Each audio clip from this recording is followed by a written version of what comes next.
Yeah, underwater meditation is pretty cool, but it's not going to help you get calm aim. In this video, we'll look at exactly what calm aim is and how we can path our way to achieving calm aim. Now, simply put, calm aim equals technique plus speed. And it really is as basic as that.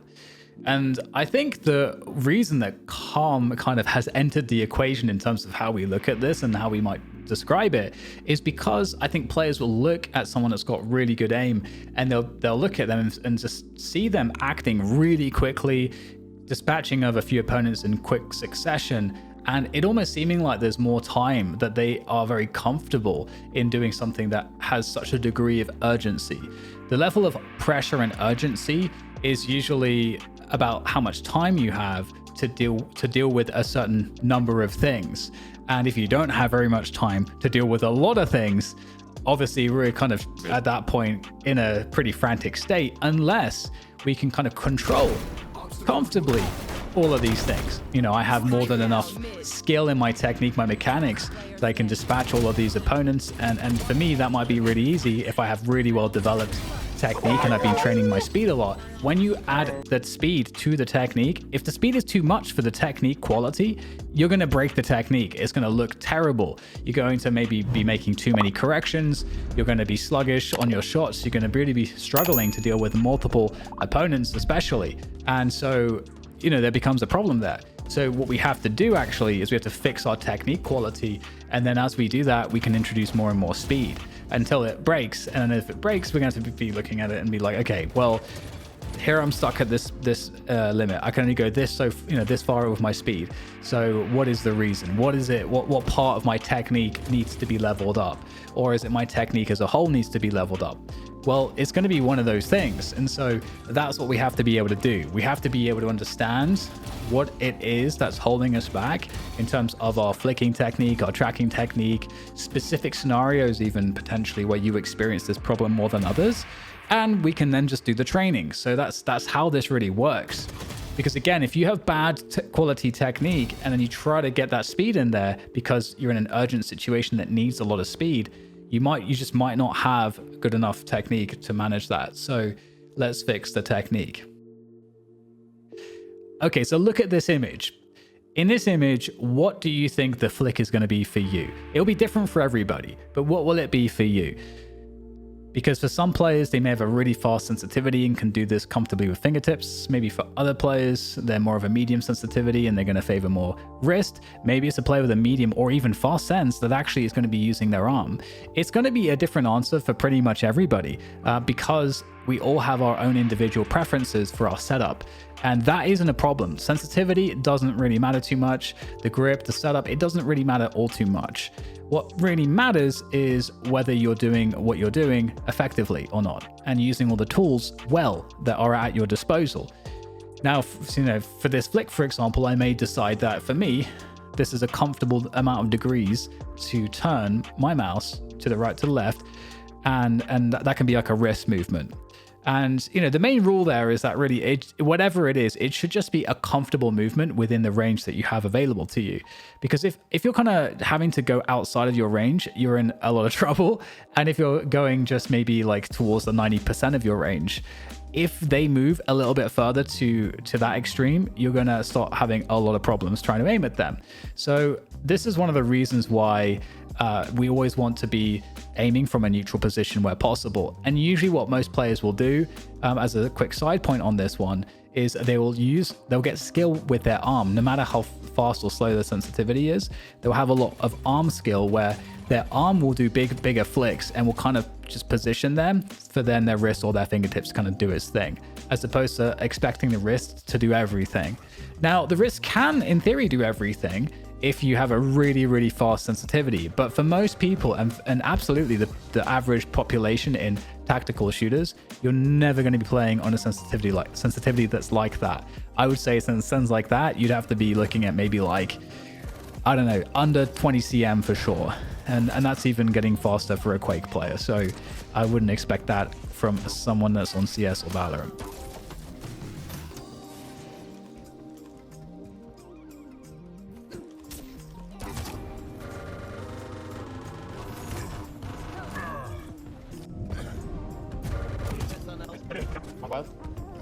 So another detail here that is important is that we need to understand really what good flicking technique actually looks like, because as I preached, hey, you gotta fix your technique. But then you might be thinking, yo, dude, I don't know what that is. Like, what is good technique? What does that even mean?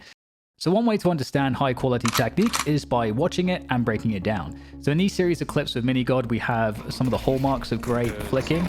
So a few things that we can highlight is his clean lines, the most direct path possible between point A and point B with his crosshair, which means that there's less mouse movement overall. And if your flicks are high quality in the different ranges, you know, the long range, medium range, and short range, because you've trained it up, then that micro correction will be very minimal after that initial flick. And you're going to have a very snappy initial flick. This is also characteristic of good flicking technique. A lot of speed on that initial flick, and you come off the tension, so you got that good tension control. So you have a fluid, controlled micro correction as that second movement. And we keep the flicks to 2 movements. Also, we have to look at the click timing too. So you've got movement reading, understanding which direction the opponent's going at any given moment, and you reactively flick ahead of them and then wait for them to go behind your crosshair, and then you click at the right timing. So you've got a lot of these skills kind of coming into play at high quality here in these clips.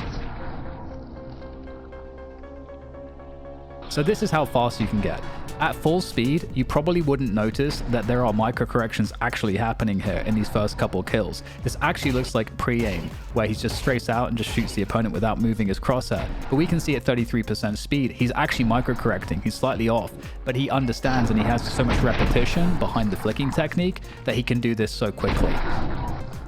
We want the first flick to be lightning fast, and we know that Mini can do that. But how quality are the lines between the crosshair and the target? We want the line to be as clean as possible and as direct as possible. So has he achieved it? It looks pretty good to me. So here, notice how Minigod's actually in end of range on his ulnar deviation, so his wrist pivoted to the right, yet he still goes for the flick. Without resetting the wrist, he instead just uses his arm exclusively to do an arm-only flick. So this just, I think, encourages why you should be well-rounded between arm, wrist, and fingertips, as it makes sense for your sensitivity in your setup. So the first kill here from Floor is just a great micro correction, you know, using that movement to have that window of accuracy as she peeks out of the box and then back behind to get that shot off. The second kill we don't really worry about. It's the last kills that are particularly interesting. When we slow the last kills down, you'll see that Floor actually makes micro corrections, which is not perceptible at full speed. And this just shows the quality of the technique. Extreme speed, really clean lines. The first movement is very accurate, and then the control of the micro correction is extremely good. This clip from Thwyfo is excellent because it shows just how important micro corrections are when it comes to tac shooters. You can see with good crosshair placement, Thwyfo is getting pretty much every kill with a micro correction.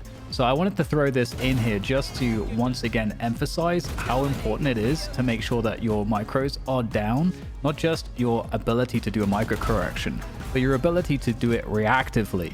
This is also an area where people get tripped up on, and it's something that the pros struggle with too. I recently did a review of Stiko's aim report, where this was actually one of the main topics that he worked on with an aim coach. How does he fix his reactive flicking? And yeah, you guys can check that video out if you want to find out the answer.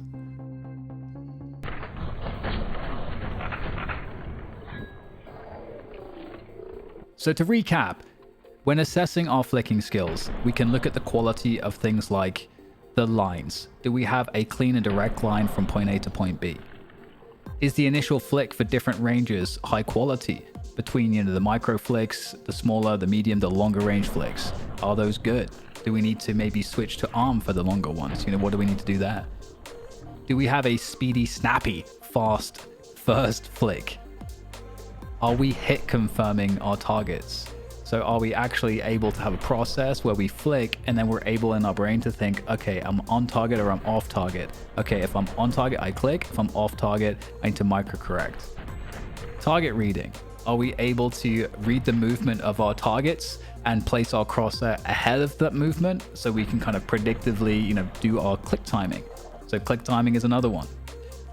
Tension management. So is the tension in a good place that we can get a lot of speed on that initial flick, but then we have not too much tension on that initial flick, but just enough and then we come off of the tension as we need to, as we land on the target, so that we can do a nice micro if necessary. And that movement afterwards, whether it's tracking or a micro flick, is going to be fluid. And then lastly is, tracking. How good is our tracking? Because tracking for stability purposes is actually pretty effective. So I wouldn't necessarily say go do as much tracking training as flicking training if you're a player playing tac shooters, but I would say do some for sure, especially the switching. Switching category is very, very nice for helping you to learn better tension management, as well as dealing with multiple situations all at once. So that's a long list of things to train for flicking skill, and you can certainly go deeper down the rabbit hole with that. But on screen at the moment, you can see a task that is more for the wide flicks that are medium to longer range. And so we saw Mini and how good he was with his flicks in CS, especially on those mid to long ranges. And so if you wanted to train that, if you wanted to isolate just wrist or isolate just arm, or try to have a mix of those things, depending on what need you've really identified by looking at your gameplay and looking at how you want to improve your aim, you can train that in a task like this. And obviously there's lots of tasks that you can find that will be helpful for various things. And something that I'll link as well in the description is some of Mini's playlists for warming up, and also the VDIM playlist as well, for those of you that want a more sort of comprehensive playlist that's already been constructed for you for the purposes of technique work with skills in flicking or with warm up in general.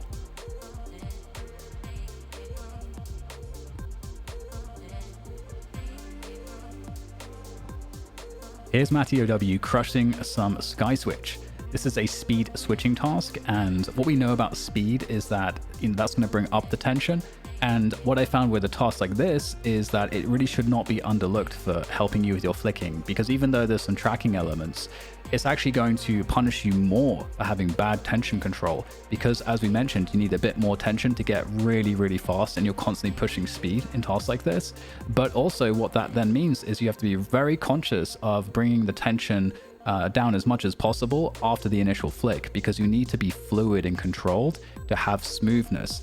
Because as you track the target, the smoother you are, the quicker it will be killed. So to get better scores, you want to be really smooth. And so I found that this was really applicable to a lot of situations in tag shooters where I would maybe flick to an opponent and it's a very pressured scenario. And so I might end up struggling a bit with tension and not feeling like I can control my flicks quite as well. But after grinding stuff like this, I found a big benefit. And here's a clip on Sunset where I was really feeling that extra control in these fights.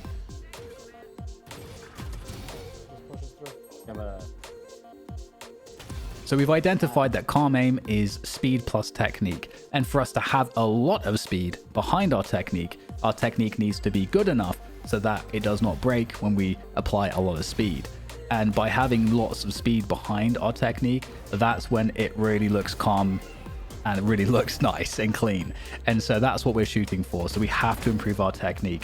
I'll do future videos, and I've done a lot of videos already on drilling into various parts of technique. But if you want to hear more about that, definitely subscribe to the channel. And also keep your eye out, because I'll be doing a community aiming challenge where we all aim train together, and it'll be accompanied by sort of weekly streams as well. So stay tuned for an announcement on my channel for that.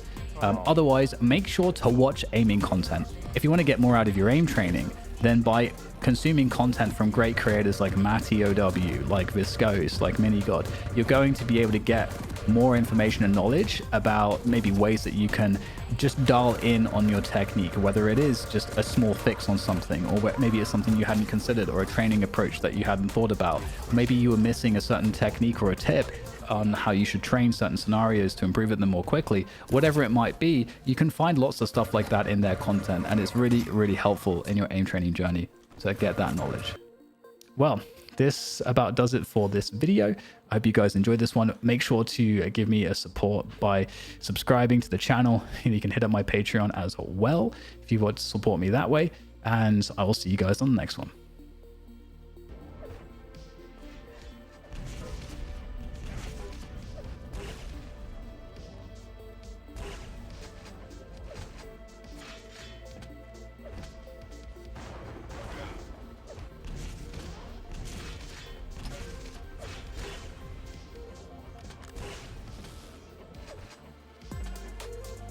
I'm dead. Yeah, you just hide. 17.